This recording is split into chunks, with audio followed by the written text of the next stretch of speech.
Najprej bi se želela predstaviti, Vesna Kovačič. Ideja je bila, da nekako govorimo na glas, da nas tako glasno, da nas drugi še slišijo. Govorimo predvsem o psihičnem počutju na delovnem mestu, o tem, da ljudje na delovnem mestu že zdavno nismo več samo delovna sila, tako imenovana delovna sila, ampak da smo ustvarjalni, inovativni, skratka celovita osebnost. Na to idejo, da bi naredili okroglo mizo in razpravljali na temo psihičnega počutja, smo prišli nekako skupaj Mreža zdravja in pa Inštitut IRDO, Inštitut razvoja družbene odgovornosti. Gre za to, da se med seboj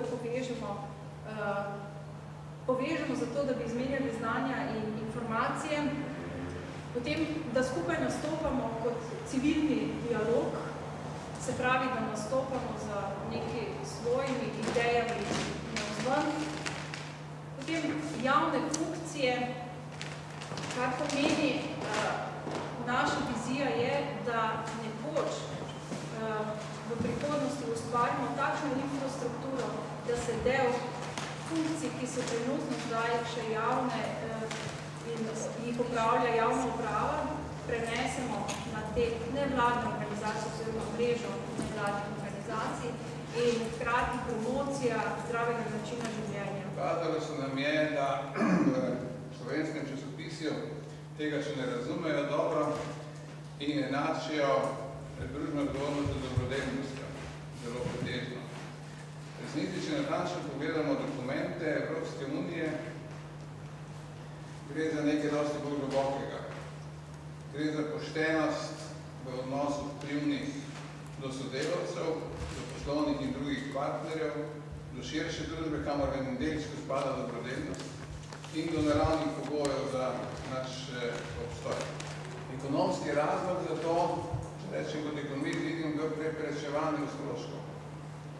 Če si družbeno odgovoren do sodelavcev, potem nimaš štrajkov, nimaš slabega dela.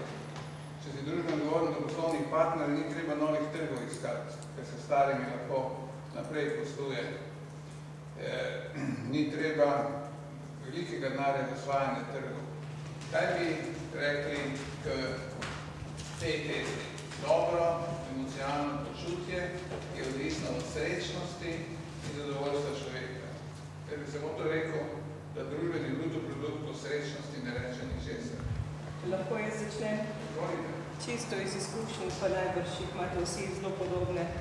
Vemo, da če je ista situacija okrog nas in imamo dva človeka, ki različno gledata na svet, je njuno stanje zadovoljstva lahko zelo različno, ne? Ker z različnim filtrom gledate na tisto, kar je okrog sebe, kar je okrog njiju. In zadovoljstvo, motivacija, vse te zadeve sem jaz globoko prepričana, da prihajajo iz človeka, ne? Da človek mora v sebi iskati en tak vir moči, vir navdiha, ne pa se ozirati na zunanje okoliščine. In mogoče, če k temu sam še dobro prakso pridelem takoj, recimo, ki jo imamo v Trimu, prav od napovedi krize smo najprej v Trimu začeli s preverjanjem naših vrednot. Smo rekli, dajmo pogledati, katere so tiste naše vrednote, ali je nabor vrednot ustrezen, ki smo ga zdefinirali doslej, ali moramo še kaj zraven dodati, ali moramo kaj odvzeti.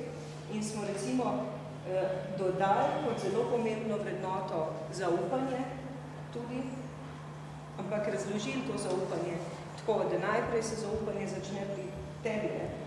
Zaupaš samo sebe, v svoje sposobnosti, v to, da zmoreš, zaupaš v sodelavce, zaupaš v podjetje, zaupaš v celotno družbo.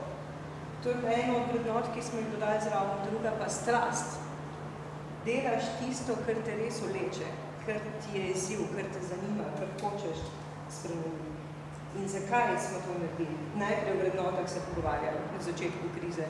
Zato, ker smo vedeli, da je treba utrditi tisto nevidno vez, ki po eni strani nas povezuje, po drugi strani pa tudi ljudi usmeriti v to, ne črpajo iz sebe za iztočnico. Če lahko jaz prihajam iz okolja, ki je nastal invalidsko, se pravi, še pred parimi leti. Se pravi, mi kot podjetje pred 20 leti, ki smo začeli, edina stvar, ki jo imamo in ki nam ne more nobeden vzeti, je poštenje. Se pravi, še znanje takrat na začetku nismo nič imeli. No in tako so prišli k nam pred 5 let gluhi sodelavci, kar je seveda pa pomenili kljub vsemu čist drugo motivacijo. Oni v bistvu niso razmišljali na isto čin kot mislišoči, oni izhajajo iz sebe, ne izhajajo, njim se vse v tistem trenutku pa dogaja bolj, kar so drugi rekli, niso vedeli, kakšne odločbe imajo. Šolstvo je tudi v bistvu čist drugačno za njih, kar je seveda pomenil za nas, ki smo bili podjetniško naravnani, projektno, kar velik šok. In moram reči, da je to še toliko večji izziv, ker ko smo se postavili na trg, izziv največji tudi, da sploh trg ni sprejel. In to v bistvu, ko se poslal nekoga, ki je lahko vse znal, se ni znal z njim nič pogovarjati, ker je pač enostavno gluh. In moram reči, da takrat je prišel ta moj še toliko večji izziv, da poiščem tista dela, katere lahko te zaposleni delajo, ne samo enakopravno, pa boljše od zdravih. To je v bistvu tisto, kar v bistvu, tako kot za vsako drugo lastnost, če nekdo sposoben, ne vem, teč, bo šel teč. Nekdo, ki je sposoben hitro govoriti, bo govoriti, nekdo, ki je sposoben nekaj drugega, pa kaj drugega. In seveda ta sposobnost je to, da so gluhi zelo pozorni, zelo hitro opazijo, čist drug pogled imajo in smo zato pri nas že arhivali. Se pravi, tista prednost njihova, ki smo pač, bom rekel, po čistom golem slučaju najdel, ker pa zniževanje stroškov podjetij čim manj papirja, se pravi, arhivi se morajo krčati, čim več mora biti elektronskega poslovanja, prišlo pač pa do tega, da smo lahko jim pokazali, da so oni lahko ne enakovredni, ampak bistveno boljši od drugih, ki niso gluhi. Najtežji motivacija je bilo to, da so jih, koliko mi prihajamo na projekti, sprejeli kot enakovredne. To je v bistvu tisto, kar nam v tem trenutku najtežji in v bistvu črpamo to samo potrditev nazaj iz tega, da si jo pač povemo sami. Besede, ki jih dobimo od strank, si mi prevedemo, da vemo, da smo boljši od drugih. Tako da je večkrat drug pristop tudi pri nas kakšno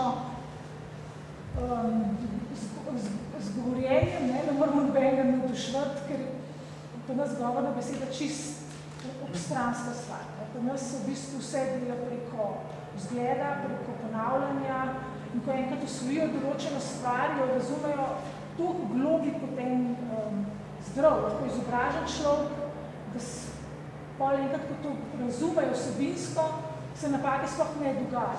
Tako da je samo pri nas res to, da se sami sebe motiviramo in se moramo motivacijo najti. Mi ne dobimo pohval, ker smo še vedno invalidi, nažalost.